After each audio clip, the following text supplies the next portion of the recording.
I've become aware more recently that embedded deep within me for a very long time was the notion that working on oneself is fundamentally about changing behavior. This was just something that I completely took for granted, and I didn't even realize that I believed it because it was totally unconscious. And I got it from the people around me. It was just downloaded unconsciously from my environment. It was the idea that if you want to work on yourself, if you want to change yourself, if you want to be a better version of yourself, it fundamentally comes down to just changing your behavior. And that's really what it's about. And I never took the time to stop and really examine this and become conscious of it and think about what it really meant and think about if it was really true or not. This first came from my family system, and then it came from the school system, and it also came from the mental health system. So I think that there are many people in our culture that fundamentally operate this way. And I think it's really worth looking at this and really worth thinking about if working on yourself really is just synonymous with changing your behavior, because I think self-awareness is so important. And I think working on yourself and growing is so important. And so it's really important to stop and think about, what does it really mean? In more recent years, as I started to really work on myself and really kind of peel back all of the layers and really sort of look at all of my traumas and reconnect with all of my feelings, what I started to realize was that the people that imparted this idea to me, the people from whom I sort of unconsciously got this download of what it means to develop yourself and that it's about changing your behavior, I realized that they themselves were very much in denial about their own depth, about their own gut feelings, about the truth of their own history, the truth of their childhoods, their own traumas. And they're really not in touch with who they are at a deeper level, with their true self. They're not in touch with that. And so I think it makes perfect sense that from this place of superficiality, working on oneself can only be superficial. And therefore, it's fundamentally going to be about changing behavior. And so for them, if you want to be a better person to be in a relationship with, if you want to be a better husband, a better father, a better wife, a better person at your workplace, if you want to be more successful, whatever it may be, all that it's going to be about for such a person is going to be about changing your behavior. And this idea of working on oneself, this very superficial understanding of what it means to work on oneself, allows people to not look at the various pain that they might be actually experiencing below the surface. It allows them to really be in denial of all of that. Now, I'm not saying behavior doesn't matter. Of course, behavior matters because, the various actions we take in the world matter very much. But nowadays, I understand working on oneself, self-development, as something very different from this. I think of it as much more about dealing with what is informing our behavior, which is the various things below the surface.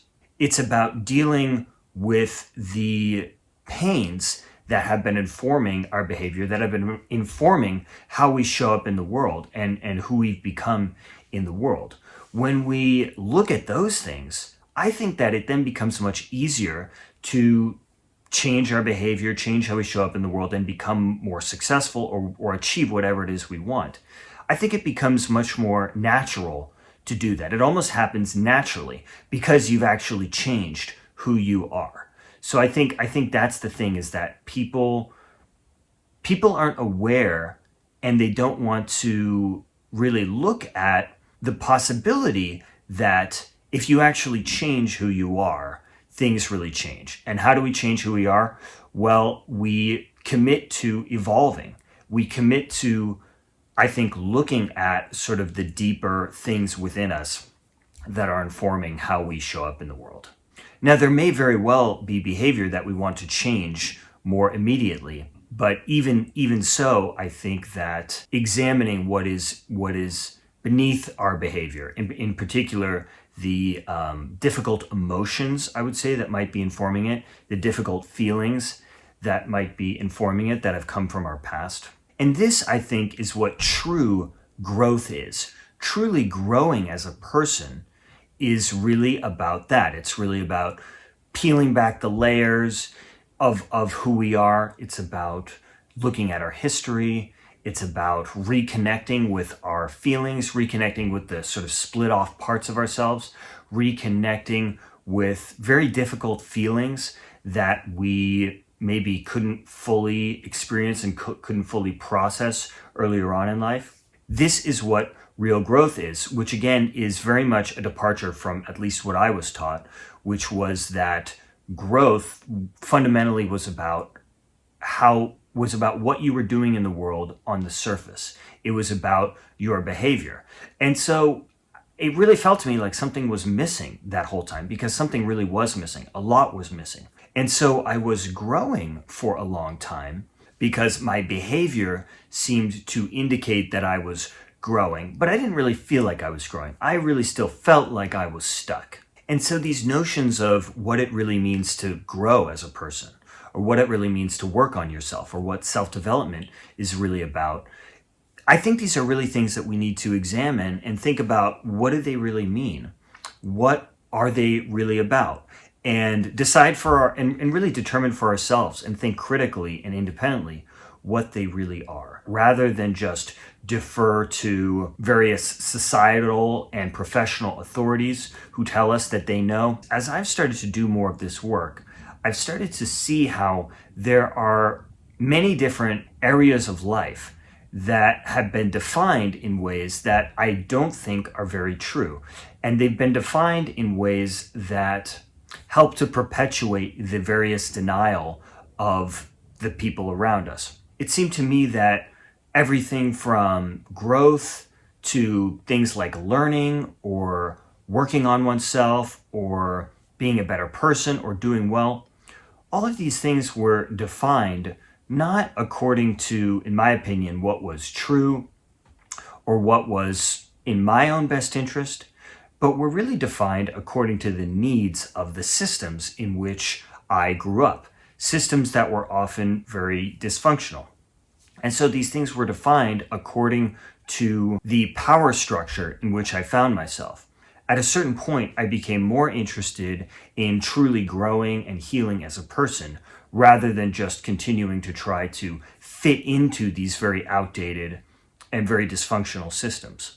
I think that this notion of self-development being about changing behavior very much fits within our culture's larger focus on behavior.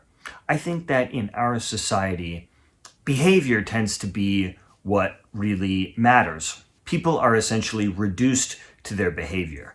I think this often starts within the family system, where children are raised often in such a way where it's about modifying their behavior. It's about approving or disapproving of them based on their behavior, rather than really connecting with who they really are. I think that the school system is very much about trying to control and manipulate behavior. And some of the mental health system is about modifying behavior. And so I think that many of us have a lens through which we see the world that is very much about behavior.